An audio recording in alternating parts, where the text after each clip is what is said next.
And ito na po yung nagawa natin na mga balls na kumpleto na po siya, ready for frying. So ito na po yung ubi flavor na may filling na cheese. Ito naman yung may filling na peanut butter.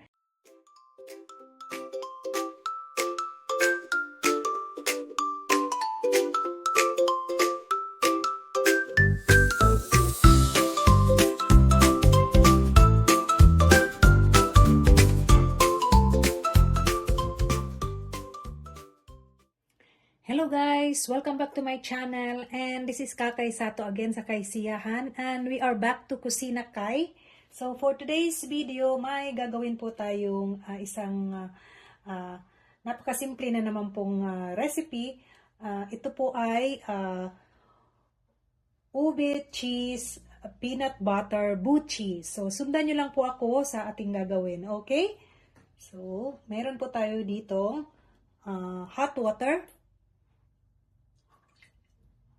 3/4 cup po na hot water, and then 3/4 cup na sugar,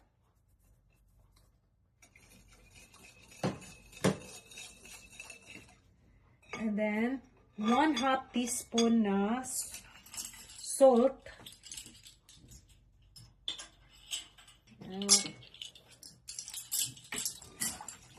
haluin lang po natin mabuti hanggang sa mag-dissolve yung ating sugar.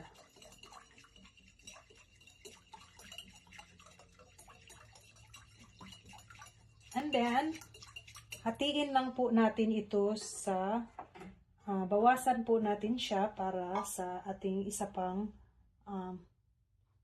kasi yung isa, yung kalahati, hindi po natin lagyan ng ubi flavoring. So, plain lang po siya. So, kaya, bawas.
Gagawin naman natin yung with flavor. Then, lagyan natin siya ng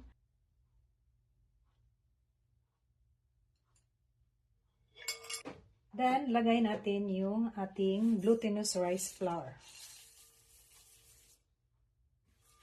The same.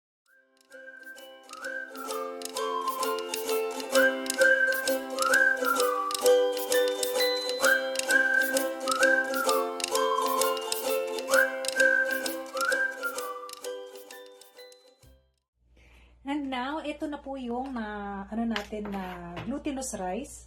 So, na-mix natin. So, ito na po ang consistency. Ito yung purple. Linagyan natin ng ubi flavoring. And then, ito naman yung plain. So, unahin natin yung ating plain. So, mag-scoop lang po tayo ng 1 tablespoon. And then,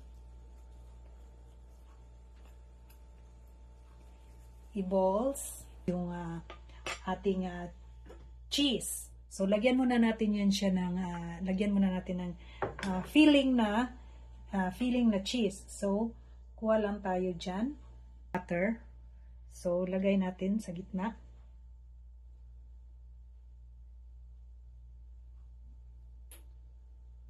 Sana lang makuha siya. kuha tayo ng toothpick para makuha siya.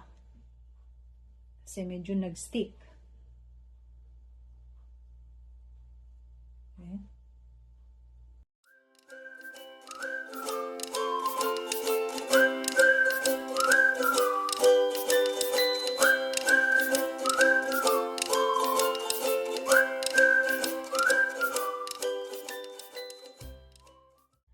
So, after po natin lagyan ng filling lahat, so eto na po siya.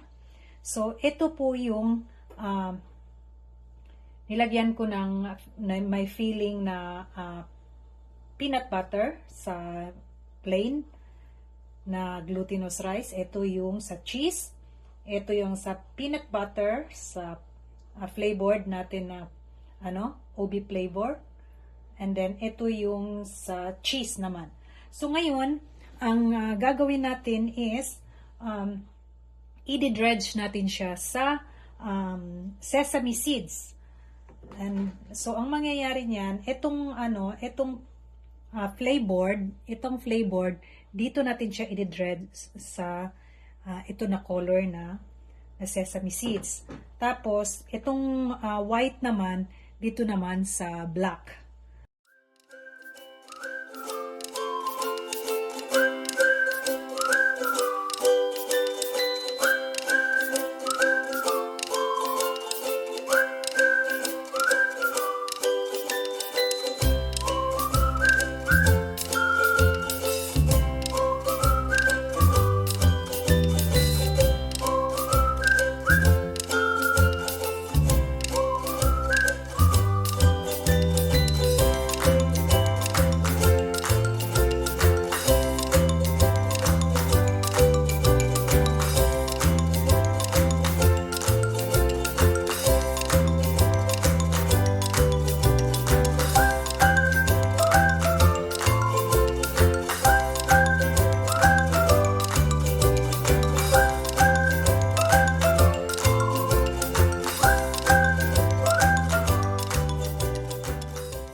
And ito na po yung nagawa natin na mga balls na kumpleto na po siya, ready for frying. Okay, so it's time for frying. So may pinainit na po tayo na oil. So ipa-fry na po natin ang ating buchi.